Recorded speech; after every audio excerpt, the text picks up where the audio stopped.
Hello, everyone. Welcome to the Let's Get Loud podcast. This is a solo podcast episode with A. How are you? Right, I'm just going to get myself sorted here.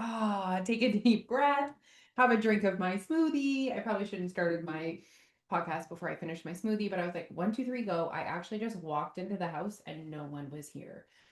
Neil and I had an appointment at the bank. And when I left, Alfie was getting picked up. The girls were going to walk to the store, but Piper wasn't going to go. And so I didn't expect an empty house. It was like, hello. And then it was like, yeah. It's so funny. I am alone all day working, but it's like in my brain, it doesn't feel the same as when I'm alone when it's like not working time. Um, I don't know. It's funny. But when I'm working, I'm working. Like I do not get distracted by like the laundry, cleaning, the dishes. Like I'm like, no, this is my work time and I leave it. Anywho, so I thought I should grab this opportunity right now and record this podcast. So there was no school today, so it was a little bit of a different day. It was actually really nice, I felt, for the kids to have a little sleep in. Um, they're seeming tired. They're I don't want to say ready for Christmas break. Actually, how many weeks is it until Christmas break? Four. Let's say four, right? But the kids didn't have school today. It was a PD day. So they were home and I can't remember if I told you guys this. I think I did.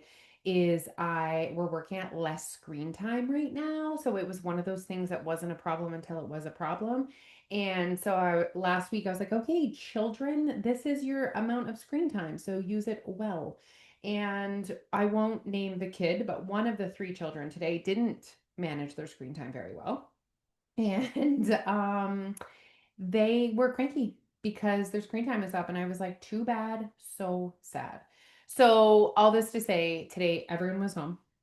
And you know what though? I did have some moments where I was like, I'm at this weird point of parenthood where they still need me, but they don't like need me. And what was I doing? Was it when I was coming home from the gym or something? I don't know. It's like they still love me. I still feel like I have like a lot of control over their decisions and their life, but they just don't need me as much. It's a really great stage. I'm not going to lie. I walked out of my office at one point and Piper had made herself like a grilled chicken wrap. She also made her siblings pancakes this morning. So, and like they're cleaning up. I'm like, you need to put away your laundry, you need to unload and reload the dishwasher, and they're like doing the things. I don't know. It's just a weird stage. Anyway, wow. I feel like I pressed play and then I just went blah and I just threw up at you guys all of the thoughts that were in my brain. But then I also, okay, so you know how people like to spring clean? I like to do that at like four times a year. And there's certain times a year that I find quite triggering to like really clean. And right before the holidays is one because I'm looking at your space and I'm like, how are you going to fit more things in that space? Like, absolutely not. I also think it's really great to clean out your kids' rooms and the common spaces in your home before you buy Christmas gifts. Because then you're like, oh, wow, we need nothing. It's just like a really good reminder. Like, don't buy them pencil crayons, don't buy them markers. There's a bunch. So last week we did the like living room and we did the crafts, the games, we did all of that stuff. The kids like toys that they had downstairs, not really toys, but kind of toys. And we're also at a weird stage where like the girls, I mean, dolls are gone. There's crafts still for them. Actually, Alfie said to me that he wanted to clean his room out of Lego. And I'm like, I'm not ready. I'm not ready for that one. I was so ready for the girls to get rid of their dolls, but not him to get rid of his Lego. Anyway, so I have been working at doing that for the house and I've been nagging the kids. I was like, it's time, children. And Piper said today, she's like, Mom, can we do my room? So I was like, yes, even though I have 1 million things to do, let's do your room, kid. So we like went through every drawer and I'm like, okay, what clothes are you not wearing? What clothes are for summer? And we can put those away for summer. What clothes are for your cousin? What can be thrown in the garbage? What do you want to keep for memory? Move your bed out, move your dresser out, like vacuum, clean, put your rug outside to air out. Oh, I just love it so much. So that's what I was up to today. I don't know when the heck I'm going to do Alfie's and Phoebe's rooms. And actually, Piper's the tidiest of all of them. So hers was the easiest. She doesn't need a lot of things or like collect a lot of things. She's pretty simple. That little pipies. Anyways, so but we are gonna decorate this this weekend. Wow. Okay.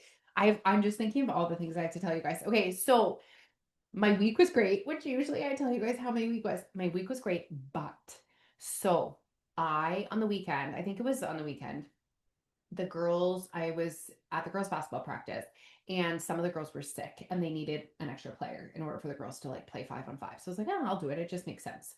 So I played, I was really proud of myself. I feel like I kept up with them. There was like a couple points where I was like, whew, I am out of breath.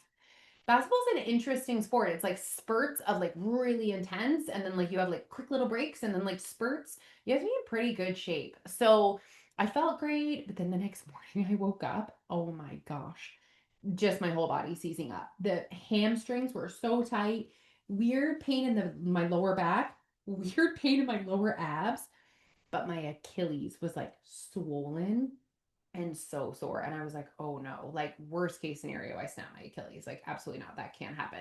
So it did slow down my movement a little bit this week, but that's okay. I just did one less leg day. And went for like, I skipped walks a couple times and went for like longer, shorter walks. But overall, my movement was great after that injury and I recovered more from it. I feel like I'm in such a groove with my nutrition. I have what we would call a framework. Okay, so here's what I'm doing within our enrollment program. So, this is a program that we're doing with people that is going to be available January 2026, but we wanted to do a pilot program. So, we wanted to, when Jose and I, like, we were talking about it, I was like, okay, we're going to do it, we're planning it. And I thought, and it was going to be a 10-week program. And I was like, how many weeks are there until Christmas? And she's like, 9. And I was like, oh man, let's do a trial. And we were like we literally turned it on like that. And I was like, I want to live through it with them. So what we're doing right now in the pilot program, so we took 25 women, and they're trialing it for us. They're going to give us feedback. We're learning from the experience. Um, and this week, the whole coaching session was on creating a framework. Okay. And really, a framework is a way to say finding your way. The whole goal of this enrollment program was so that the concept of losing weight your way, eating whatever you want, I'm putting in quotation marks, like having full access, no rules, you're in charge of the rules, you're the boss. That concept and that application in your actual real life to click. That was the goal. It was like, we need to find a way to make this process of finding your way click and click sooner. And so we spent really the first week creating calorie awareness. And honestly, the moral of the story is everyone said, oh, wow, I was consuming more energy than I thought, which I could have paid. I would have bet $1 million that was exactly what was going to happen. And even at like a really deeper level, people were like, oh, wow, my coffee's 100 calories. Oh, wow, this is this. Oh, wow, I was consuming 700 calories of meat. And it was just really, we just really increased the awareness. And so now with that new knowledge, I'm like, we're building our framework. Okay. So what your framework is basically how many meals and snacks a day are you going to eat? And what are your food values? Nutrient dense, high protein, eating with your family, variety, flavor. What are your food values? We need to include them in there. What is your environment like? Are you an orthopedic surgeon and you need to operate on people for 8 hours at a time? So obviously you can't have a meal at that time. Or do you work from home and you could have a snack whenever you want? That's your environment. We need to consider that when we're creating your framework. And then also, what is your resources? Time, money, mental energy. We all do not have the same amount of excess time. Okay. Time, money, mental energy. Do you have a lot of time? Make everything from scratch. Do you have a lot of money? Hire someone to cook your meals for you, right? So, do you not have any of those things? Let's figure it out. Okay. So, we worked through with our members to create the framework. And then once you have the framework, your only goal is to follow that framework consistently. Now, this makes people feel super uncomfortable because they're like, but I'm not aiming for a certain number. How many calories should I eat? How many meals should I eat? How many snacks should I eat? And I will not tell you, because the goal of creating the framework essentially is to create a system that you will consistently follow. How many calories you consume in a day to lose weight is actually the easiest thing ever. I could give you a list of foods to eat tomorrow and an exercise to do, and you would create a calorie deficit.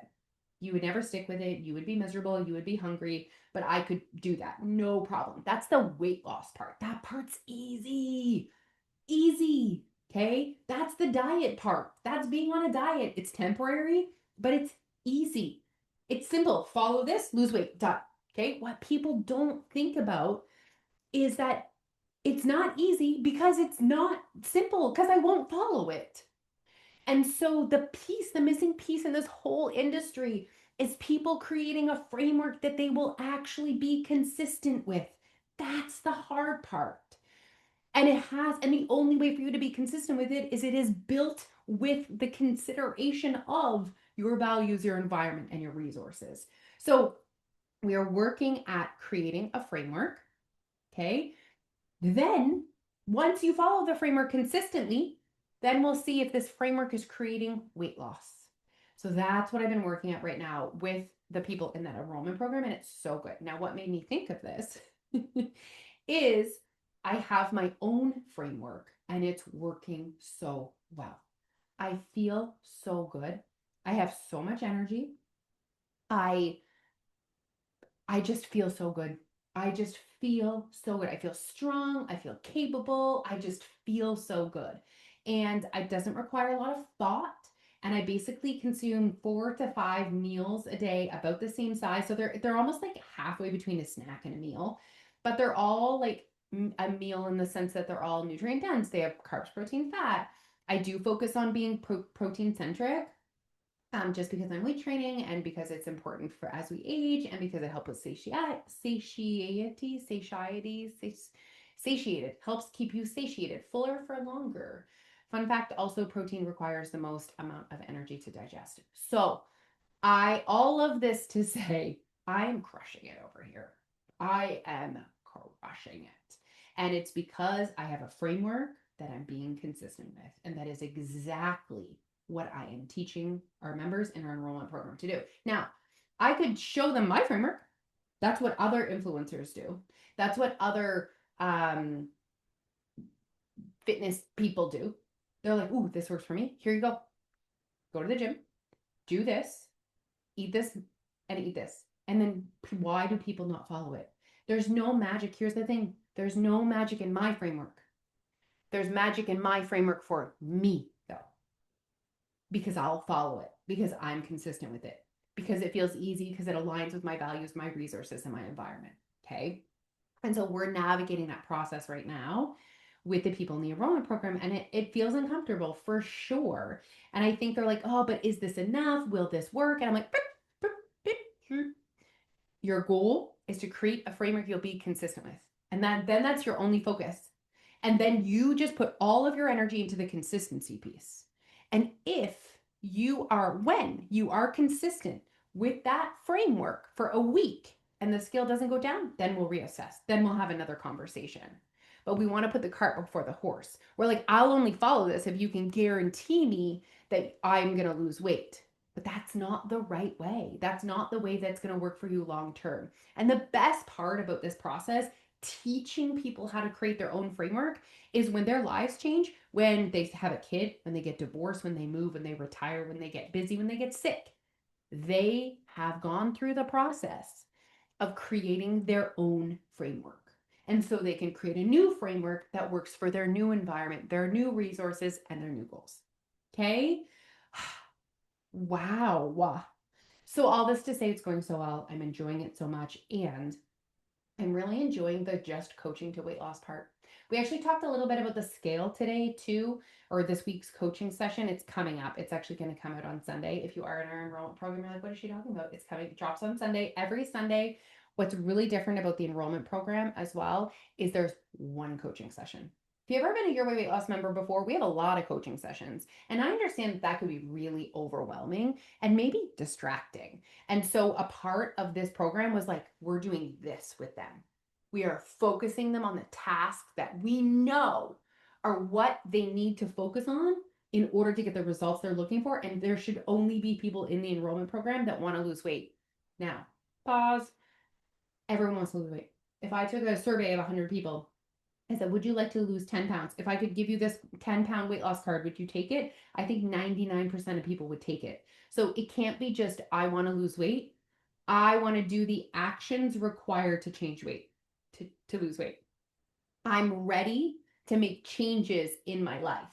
I'm ready to pay attention to this, to be intentional, to make changes. Like weight loss is not going to just arrive on your doorstep.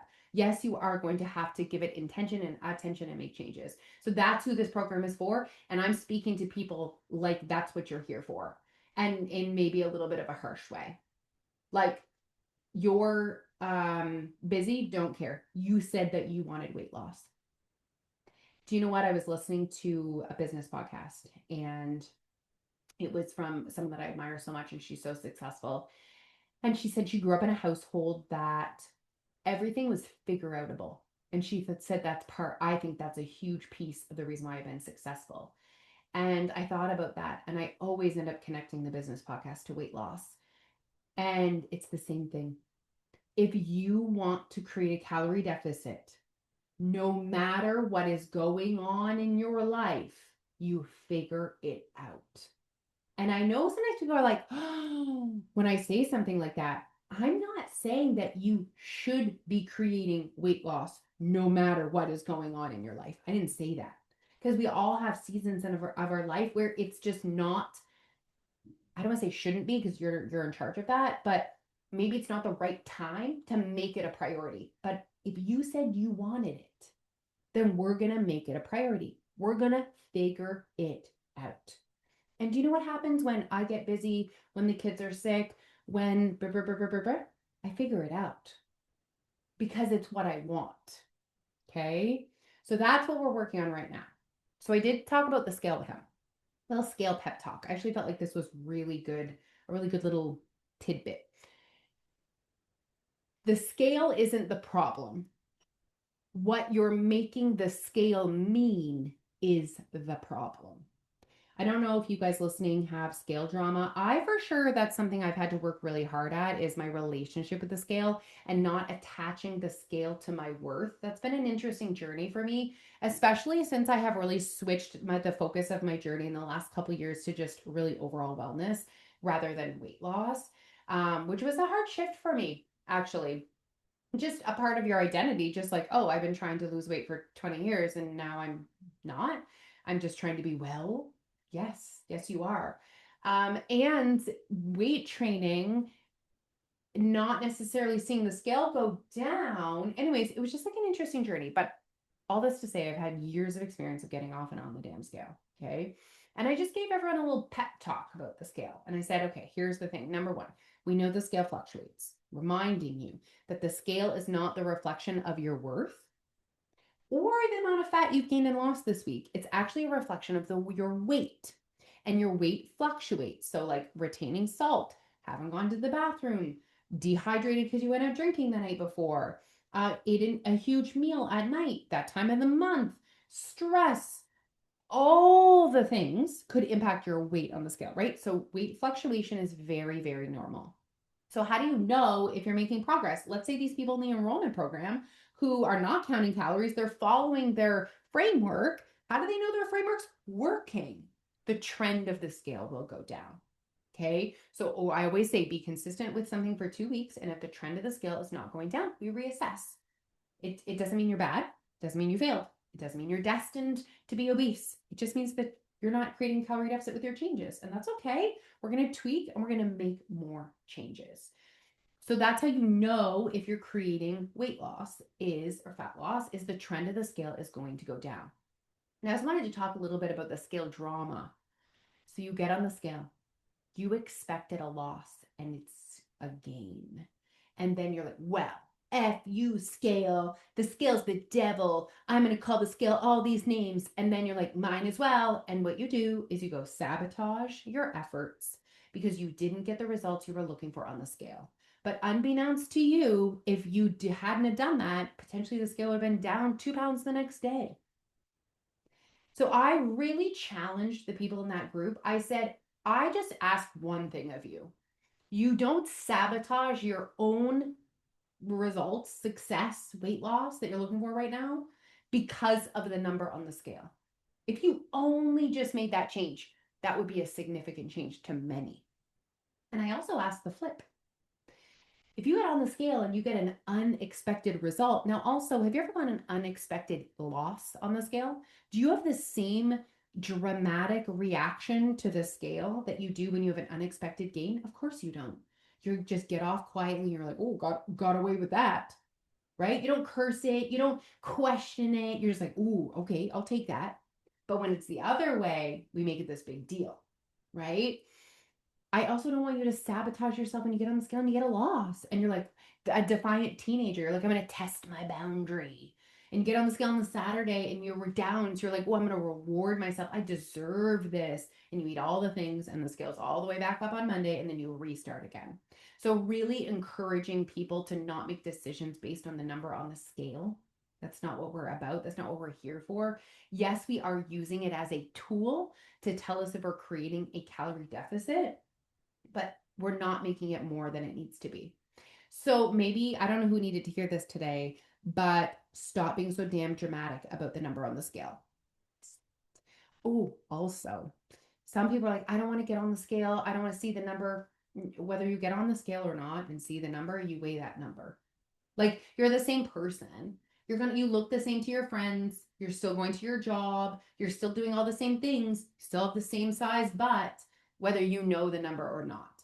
And I really think we're making it more than it needs to be sometimes when we're avoiding it if we're trying to create a calorie deficit. I personally believe that if you're saying, you're not saying I want weight loss, you're saying I want to make changes that will result in weight loss, you're there. Your mindset is there. Okay. If that's you, get on the scale every day. Give yourself an opportunity to practice your relationship with the scale. Give yourself a chance to not make the number a big deal every day. Give yourself a chance to start to know your body more and how it works and how it fluctuates. Give yourself a chance to see the actual data and the trend. That's my personal opinion. Maybe not every day, but definitely more than once a week. Once a week is not enough data. It's not a big enough picture. I need to say one more thing. Please don't expect that the number on the scale is a perfect reflection of what you did the day before. It's not. It's an accumulation. Stop just looking for reinforcement of what you did the day before the next day on the scale. Because guess what's going to happen? You're going to be awesome. You're going to be good. You're going to have a good day. And you're not going to get that reinforcement from the scale. And then you're going to be pissed. We need to go from a fact that, do you know what should be reinforcing enough for you? The actions themselves. So when you follow your framework and you're like, yeah, if you're not watching, I'm like checking things off my list, right? I have a framework that I follow every single day. And I go back the next day and I'm like, oh, yep, did that, didn't do that, did that. Okay. That's me following my framework. Guess what's reinforcing to me when I follow my framework? Feels good. I don't need the scale to go down in order to feel proud and content with my actions. Okay. Was that the pep talk you guys didn't know you needed? I don't know what just happened, but I just threw up all over you guys. So what's left on my to-do list is that we just asked me, finish my Christmas shopping. I actually did a lot last night on the internet. Remember I said by the end of November, so tick, tick, tick, I'm on it. Decorate house. Apparently my kids want to go to the Santa Claus parade. Like, aren't we over that? Guess not. We're going to the Santa Claus parade. So that's my weekend and a basketball practice. That's my weekend. I'm looking forward to some time with my family. I'm looking forward to getting the house decorated. I really love when the tree's up and the lights, because I don't know about you guys, but I have found it quite harsh. The change in temperature and darkness. Like it's 3 o'clock and it's starting to get dark. It's like a lot. I was having a conversation with a friend about like seasonal depression and just like, if you get a little down during the winter months, first of all, so normal. And like, you don't have to feel ashamed at all. But if that's you, I just want to say, like, I just want to recommend, like, get on top of that and do things that you know can fill your cup, like spending time with your friends, like make plans. I said to our friends, I'm like, we need to make sure every couple weeks we're doing something fun together and not just like being hermity because I don't want to leave my house after 3 o'clock when it's dark. I want to just like sit inside and be warm, right? So let's like plan ahead. Let's get some sun on our faces during the day, even though it's cold. Like just get out there and breathe that fresh air. Do things you love. Move your body. Like moving your body is so good for your mental health. Wow, here we are just still talking about random things. So anyways, I'm gonna have my friends over after the Santa Claus parade and we're gonna have cookies. And I'm like, when am I gonna make cookies and hot chocolate? I'll figure it out. I got this. I got this. So thank you guys so much for tuning into that. Wow. Listen, I am gonna put the link to the enrollment program waitlist in this podcast. We will be accepting people in January. I'm not sure how many people. There will be limited spots. So make sure you're on the wait list because people on the wait list are going to get first dibs on the spots. Okay, everyone, have the best weekend. Okay, bye.